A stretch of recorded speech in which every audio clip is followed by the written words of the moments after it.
is Sherry Hayes with MomDelights.com, Mama 15, homeschooling since 1989. And I just love the McGuffey Readers. I'm telling you what, when I discovered the McGuffey Readers, it was just like the answer to so many prayers of mine.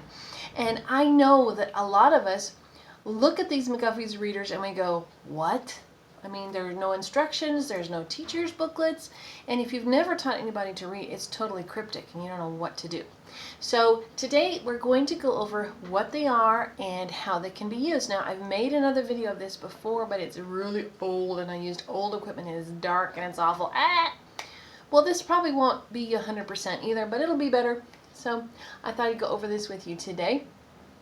First, we're going to talk about the original McGuffey Readers. And if you've ever seen them, they look like this. Okay, I've actually studied and researched the McGuffey Readers, and what I discovered is that the Second Great Awakening was an amazing time of revival in the United States. And there were camp meetings that would last for a week at a time. People would come there, and there were weird things that went on, but most of the time people were getting saved in droves. They were just, Christianity was the religion, quote unquote, of this country. And enter in curriculum people who, like Mr. McGuffey, William Holmes McGuffey, who was also a Presbyterian minister. And he believed that children should be brought up in the fear and admonition of the Lord. And he also wanted to see a lot more children educated in the backcountry. He was actually raised in the backcountry, and his mother was concerned about her boys learning how to read and write, and she was hanging out clothes and she was praying out loud, and a traveling educator that had like a boarding school out in the boondocks there in the wilderness, he heard her prayer, and so he went and he offered to take in her boys at his boarding school. And William Holmes McGuffey, at the age of 14, was a teacher and was teaching children how to read at the age of 14. So he went on to be a Presbyterian minister. He was also, I think, the chaplain of a Miami college in Ohio, and he developed these books. The American publishing company, I believe it was, approached him, and they asked him actually to create a set of readers that they could sell for people to use in the one-room schoolhouse type of an idea. So he came up with these original McGuffey Readers. Now, they are done in the 1830s. Okay, so it was before we have like a lot of modern printing techniques. That's why the pictures are kind of a little hokey. All right, I think they're woodcuts. So, but you can recognize a lot of it. But I've got to tell you that by far, out of the other, there are going to be other series, this is my favorite for early reading. But now let me introduce you to the second one. Now there were multiple revisions of this McGuffey's Reader. I think maybe 2 or 3, 4, something like that. 4 or 5, maybe 5, that have been sold over the years. Now, McGuffey's has sold, all told, over 100 million copies out there, 100,000 copies or something like that. I mean, a lot of these have been sold. 100,000, 100 million, that's a lot different, isn't it? Anyway. Okay, so I'm quirky. So anyway, so this is the second set here. These are the ones that everyone usually associates with McGuffey. And this is like if you watch a period film about old days, they will have this reader as the McGuffey's Reader. Now, these are the revised ones. These, this one right here that has been reprinted and is the one you can buy in Walmart and Amazon and everywhere else, was the one that was developed in 1889, 1990, 91, 92, something like that. So these are not the same as these. These were not really with William Holmes McGuffey's input. These right here actually are very evangelistic. They talk to children about what sin is, and they tell children that they need to trust Jesus for their salvation. They speak against alcohol and alcoholism. They are very moralistic, but with an evangelistic bent, and they have scripture in them, And a lot of people have said, unfortunately, a lot of homeschoolers have said that then these are secular, and they are not. Now, there were ones that were more secularized as they were revised after this time. But since these are the ones that are in print, these are not secular books. These have whole passages of scripture. They have poetry that talk about honoring God and blessing God and thanking Him. So these are definitely not secular books. However, they are a little more pluralistic because they wanted to appeal not just to Presbyterian, evangelistic-minded peoples, but also to Catholics. And so that's why they toned down a little bit of the evangelistic bent. And that's all. They are hands down more Christian than any secular publisher could ever do at this time in American history. Okay, so that's these. Okay, but I've got to tell you that, and that for me, I would rather use the brown ones for the early grades, about up to 3rd or 4th, and then I would switch over to the more, I'll explain in a minute. So anyway, usually when you buy these things, you can buy them in a set. This right here is a set. These are reprinted by Mott Media. They have amazing bindings, very, very sturdy bindings, and they actually are printed in gold on the spine. I don't know if you know that. This is gold. They're very well put together. The paper is very thick and nice, kind of indestructible for younger kids. What I do with mine, and I think you'll see this here, is I cover them. I take protector sheets and I cut them along the seams, and I open them up and I cover mine with a protector sheet, and it's really helped them to last longer. And so anyway, that's this. You could buy them in a set. And my set that I also bought, I don't know if they sell them separately or they can buy them all together, but I got the first pictorial primer and the pictorial eclectic primer, and then the first, second, third, and fourth readers. And you know, the fourth reader is quite thick. I guess you'll see that, and very advanced, like at collegiate level. And I got, this was done by Ruth Beechick. This is a kind of a guide to how you could use them. I haven't used this very much, but it kind of helped me to get more familiar. This is a spelling book that was developed, and it wasn't developed by William Holmes McGuffey, but by his younger brother. So that's something to think about.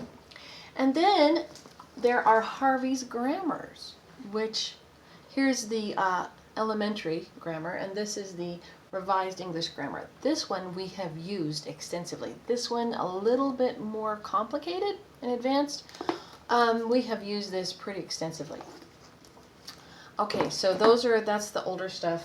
The newer stuff, one of the newer things that came out was this speller. Now, this speller could make sense, and I can see some of the logic to it. However, I thought it was kind of confusing compared to this one. This speller is by far more logically progressive. It starts with the CV, CVC, and it goes on this, and then it goes on to the different patterns, and it deals logically and deals with one thing at a time, sort of. It's very logical, more logical than anything I've seen modernly, to me. Anyway, very good resource. Oh, sorry, very good resource. Okay, so now I've gone through all that. Now I'm going to talk to you how I use these and why I use them that way. So what I like to do is this right here is the McGuffey's Eclectic Primer. This, as you can see, is very basic, kind of a little crudish. Little girls don't look like that.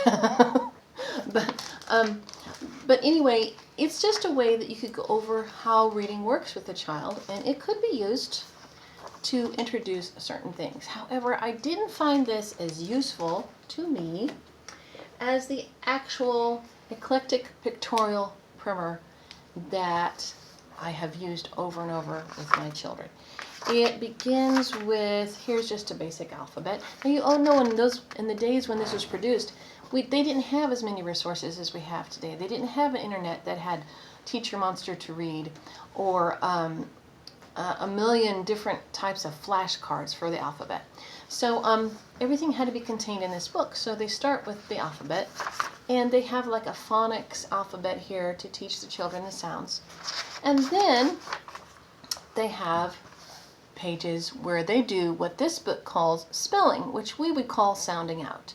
And you take all of the phonics sounds that they've been learning, and then you start sounding out. They call it spelling. Like, see, they'll say spelling. See, this actually says spelling.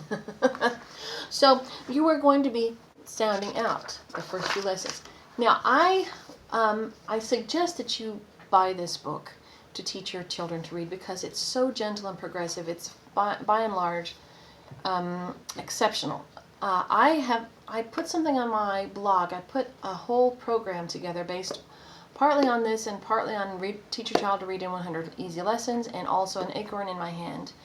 And I have it for free, and I also have a free reader that I found, kind of hodgepodged it from an older reader that was a lot like this. But this is the one you really need if you want to teach your child to read. And you can use my free program on my blog. You don't have to go buy a thing except for the book and maybe some, basic office supplies. You could do that, and it could be very easy for you.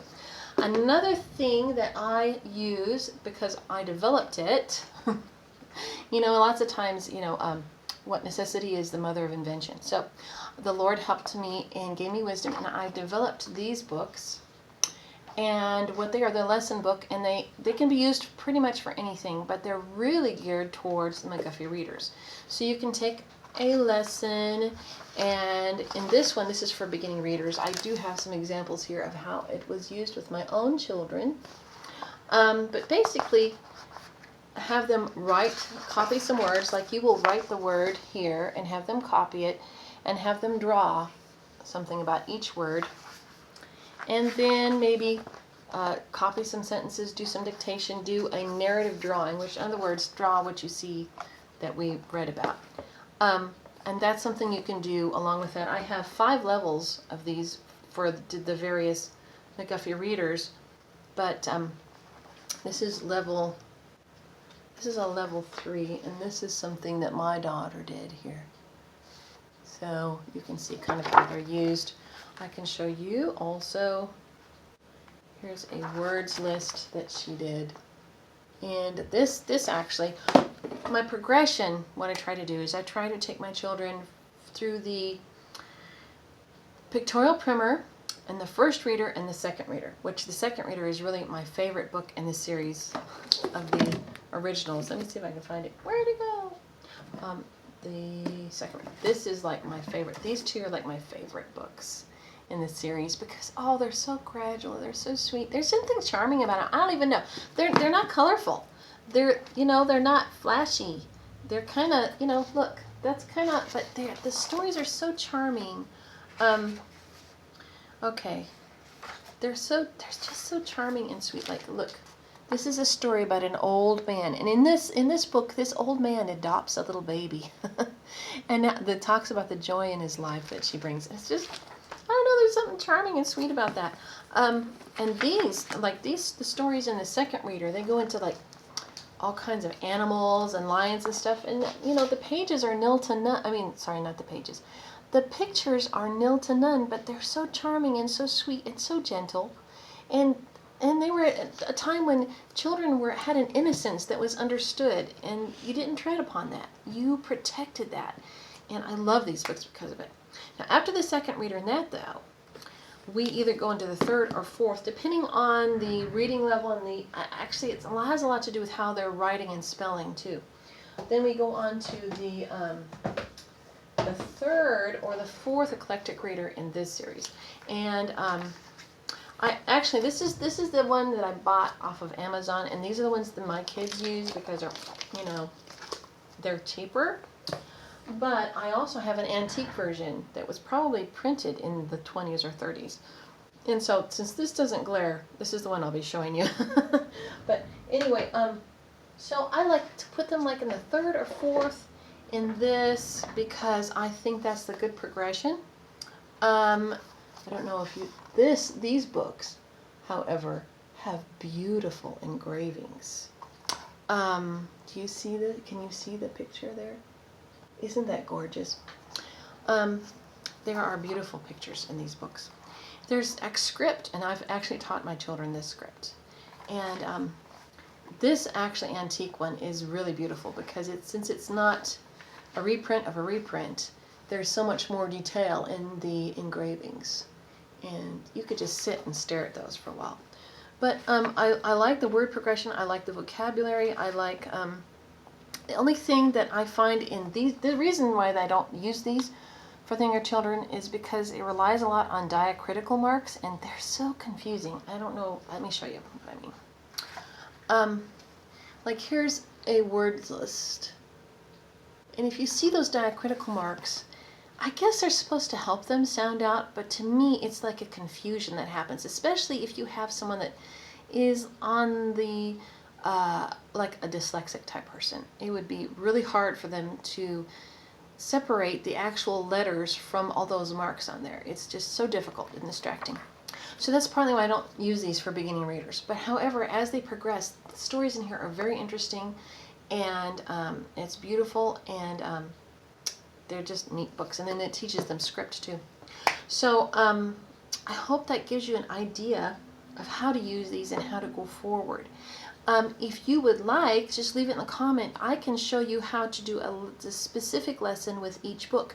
We can go over each book and we can talk about its strengths, and we can talk about how to do a specific lesson in the future. I just don't want to make this too long. Well, I hope that helps you. I hope that blesses you. Don't forget to like and subscribe and go to my blog. And actually, I have sheets for this for free. Free sheets, yeah. So you don't have to buy these. I like to buy something that's done already because then I don't have to worry. But I've tried to price these as low as I could so that they would be affordable for you. And I'm using them. I just ordered a whole bunch for this year because they're so nice just to have it, and it's easier for my kids to just grab and go. But I know what it's like to need to have just a little bit of budget and a whole bunch of kids to educate. So go ahead and download them for free if you want to. I will leave the link below for any resources I have for the McGuffey Readers. So you can, oh, and also for the free reading program. You don't have to buy a reading program. I have it for free on my blog. So that's one less expense for you to worry about. But we can go over this another time. I hope this blesses you. Bye-bye.